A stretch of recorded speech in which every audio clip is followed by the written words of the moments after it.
அப்பாவுவை சபாநாயகர் பதவியிலிருந்து நீக்க கோரி அதிமுக கொண்டு வந்த நம்பிக்கையில்லா தீர்மானம் தோல்வியடைந்திருக்கிறது. அண்மை செய்தியாக பார்த்து வருகிறோம்.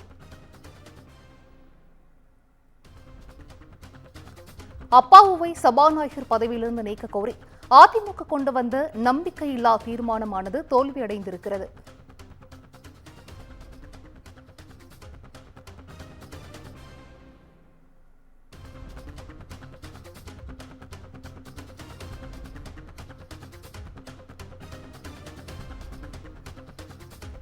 தற்போது கிடைத்த முக்கிய செய்தியை பார்த்து வருகிறோம். அப்பாவுவை சபாநாயகர் பதவியிலிருந்து நீக்க கோரி அதிமுக கொண்டு வந்த நம்பிக்கையில்லா தீர்மானமானது தற்போது தோல்வியடைந்திருக்கிறது.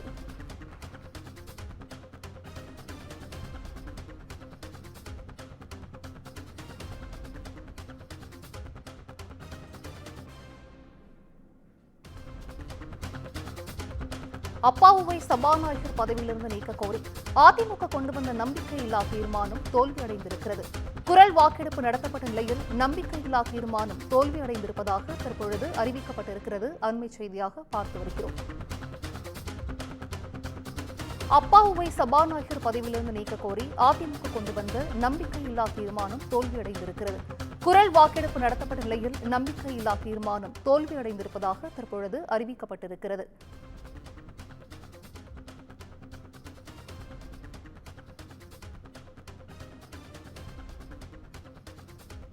அப்பாவுவை சபாநாயகர் பதவியிலிருந்து நீக்க கோரி அதிமுக கொண்டு வந்த நம்பிக்கையில்லா தீர்மானம் தோல்வியடைந்திருக்கிறது. குரல் வாக்கெடுப்பு நடத்தப்பட்ட நிலையில் நம்பிக்கையில்லா தீர்மானமானது தோல்வியடைந்திருப்பதாக தற்பொழுது அறிவிக்கப்பட்டிருக்கிறது. நம்பிக்கையில்லா தீர்மானத்தை எதிர்ப்போரே அதிகம் என்பதால் தோல்வியடைந்திருப்பதாக தற்பொழுது அறிவிக்கப்பட்டிருக்கிறது. கூடுதல் விவரங்களை தலைமை செய்தியாளர் சிவா வழங்கிட கேட்கலாம். சிவா, வணக்கம். இது குறித்தான முழு விவரங்கள். சபாநாயகருக்கு எதிராக அதிமுக கொண்டு வந்த நம்பிக்கையில்லா தீர்மானம் சட்டப்பேரவையில தோல்வியடைந்திருக்கிறது. குறிப்பாக இந்த தீர்மானம் தொடர்பாக எதிர்க்கட்சித் தலைவர் எடப்பாடி பழனிசாமி பேசிய பல்வேறு கருத்துக்களுக்கும், அதே போன்று பல்வேறு சட்டமன்ற கட்சியினுடைய தலைவர்கள் பேசிய பல்வேறு கருத்துக்களுக்கும் முதலமைச்சர் மு.க.ஸ்டாலின் பதில் தெரிவித்திருந்தார். இந்த நிலையில முதலாவதாக இந்த தீர்மானத்தின் மீது குரல் வாக்கெடுப்பு என்பது நடத்தப்பட்டது. ஏற்போர் ஆம் என சொல்ல வேண்டும், எதிர்ப்போர் இல்லை என சொல்ல வேண்டும்.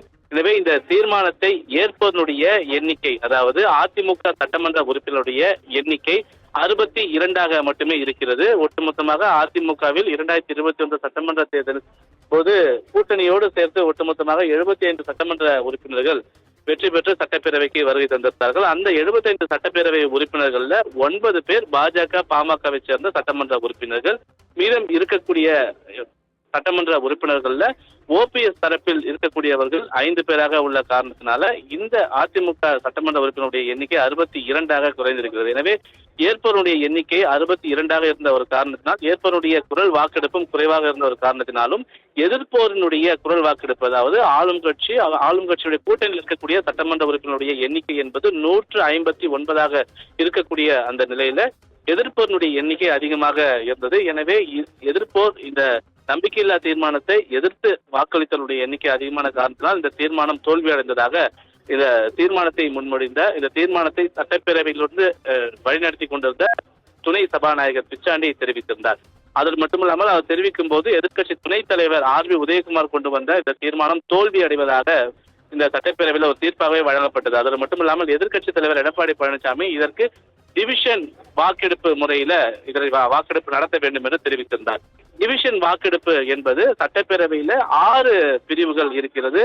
குறிப்பாக ஆளும் கட்சியை சார்ந்த சட்டமன்ற உறுப்பினர்கள் அமர்வதற்கு என 3 பிரிவுகளும், எதிர்க்கட்சி வரிசையில 3 பிரிவுகள் இருக்கக்கூடிய நிலையில எதிர்க்கட்சி வரிசையில் இருக்கக்கூடிய சுமார் 2.5 பிரிவுகளில் மட்டும் எதிர்க்கட்சி சட்டமன்ற உறுப்பினர்கள் அமர்ந்திருக்கிறார்கள். மீதம் இருக்கக்கூடியதுல திமுகவினுடைய கூட்டணியில் இருக்கக்கூடிய சட்டமன்ற உறுப்பினர்கள் அமர்ந்திருக்கிறார்கள். ஒவ்வொருவரையும் எழுந்து நின்று தங்களுடைய ஆதரவு நிலைப்பாட்டை தெரிவிக்க வேண்டும். இந்த ஆதரவு தெரிவிக்கிறாரா, எதிர்ப்பு தெரிவிக்கிறாரா என்பது போன்ற அவர்களுடைய விவரங்களை தெரிவிக்க வேண்டும். அதற்கு சட்டப்பேரவையில் இருக்கக்கூடிய செயலர் ஒவ்வொருவருடைய பெயரையும் வாசிக்க அவர்கள் தங்களுடைய நிலைப்பாட்டை தெரிவிக்க வேண்டும் என்று தெரிவித்து, அதற்காக சட்டப்பேரவை வாயில்கள் அனைத்தும் தற்போது மூடப்பட்டிருக்கின்றன. மரபுப்படி டிவிஷன் பெஞ்ச் வாக்கெடுப்பு நடத்தப்படும் போது யார் யாருக்கு வாக்களித்தார் என்பதை யாருக்கும் தெரியாமல் இருக்க வேண்டும் என்பதற்காக சட்டப்பேரவை வாயில்கள் அனைத்தும் மூடப்பட்டு தொடர்பான வாக்கெடுப்புகள் நடத்தப்படும். அந்த வாக்கெடுப்பு தற்போது தொடங்கி நடைபெற்று வரக்கூடிய நிலையில இந்த வாக்கெடுப்பும் தோல்வியில் தான் முடியும். ஏனென்றால் ஆளும் கட்சியில் இருக்கக்கூடிய சட்டமன்ற உறுப்பினருடைய எண்ணிக்கை அதிகமான காரணத்தினால் இது தோல்வியில் முடிவதற்கான வாய்ப்புகள் தான் இருக்கிறது. இது தொடர்பான தீர்ப்பை இந்த டிவிஷன் வாக்கெடுப்பு முடிந்த பிறகு துணை சபாநாயகர் இருக்கக்கூடிய பிச்சாண்டி அறிவிக்க இருக்கிறார்.